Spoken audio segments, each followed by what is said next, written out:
Good afternoon. Phil Lindemann, Krystal, 93 News. The power is still off in Silverthorne, where a pair of transformer fires today cut power to the rec center, town hall, and upwards of 1,000 homes. Xcel Energy was repairing one transformer near town hall when it caught fire and shorted another transformer near the rec center. Summit Fire confirms no injuries or building damage. The rec center shut down, so did most of town hall. Summit Rescue Group was back in the field this week for another batch of hikers stuck postholing on Quandary Peak. The hikers forgot to bring snowshoes and were sinking deep into sloppy spring snow. A chain-link fence is the only structure on one of the most lucrative properties in Silverthorne. 5 years after it was fenced off and 4 years after it was torn down, the old Outlets property by Chipotle is still a whole lot of nothing. County records show Palisade Partners of Inglewood bought that land last year for nearly $10 million. A new report from the Mayo Clinic shows doctors are disappearing nationwide. 1 in 5 plan to leave in the next 2 years. Dr. Rebecca Blackwell of St. Anthony Summit Hospital says that's not exactly the case here locally. We have not seen the type of resignation and cutbacks that they're describing in this article and what we're hearing, even down in the Denver metro area and in Colorado Springs. The hospital just recruited 2 new doctors for clinics in Frisco and Breckenridge.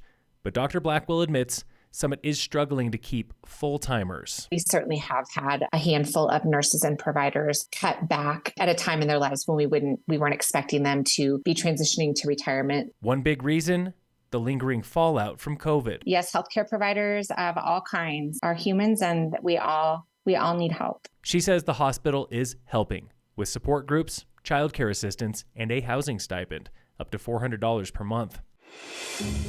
Welcome to Under the Radar with Breckenridge Town Manager Rick Holman talking about blue gold. Water is one of those things that oftentimes we take for granted, right? You turn on the faucet and it's there. But it is such a valuable resource. In recent years, Breck has invested $75 million in the town's water future. There's a lot of investment that goes into producing water, to owning water, to having water rights. First up, a $50 million water plant north of town, built to treat 4.5 million gallons daily. The last one was over 40 years old and it still operates, but we needed something that was going to get us 40 to 50 years well into the future. South of town, on Goose Pasture Tarn, a failing dam is nearly replaced. $25 million project spread out over 3 years is a lot of work that occurred, but also it's critical work that has to occur to make sure that that is safe. Holman is confident these 2 projects, plus senior water rights, will keep the blue gold flowing. Tune in again next week for Under the Radar with local town managers. In sports, the Nuggets face the Lakers tonight for Game 2 of the Western Finals, 6:30 on ESPN. And in local sports, today on the Warmup, brought to you by iFurnish in Frisco and Kremling. We were at the opening race of the Summit Trail Running Series yesterday in Dillon, where everyone was training for something. Lindsay from Frisco. I'll be running the North Fork 50. Really excited. I've done it one time before. Pavement running versus trail running. You really need to stick to what the race course is, and trail is what I need to be on right now. Joe from Breck. Archery season September for elk. I've just started adding running. Normally I carry a pack a lot, but I've just started running. I'm a late bloomer in life. Lisa and Justin from here in Summit. We're training for the Slacker here coming up in June, going from Loveland Ski Area down to Georgetown.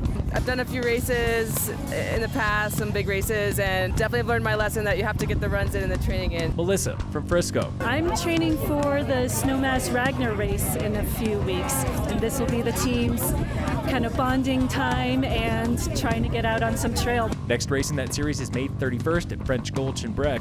Get signed up at racebreck.com. This has been the Warm-Up with local runners. In Preps news, Tigers baseball is going back to the 4A postseason for a second year running. Number 12 Summit's playing number 21 Evergreen this Saturday. Summit smashed Evergreen back in April, 17-6. Phil Lindemann, Krystal, 93 News.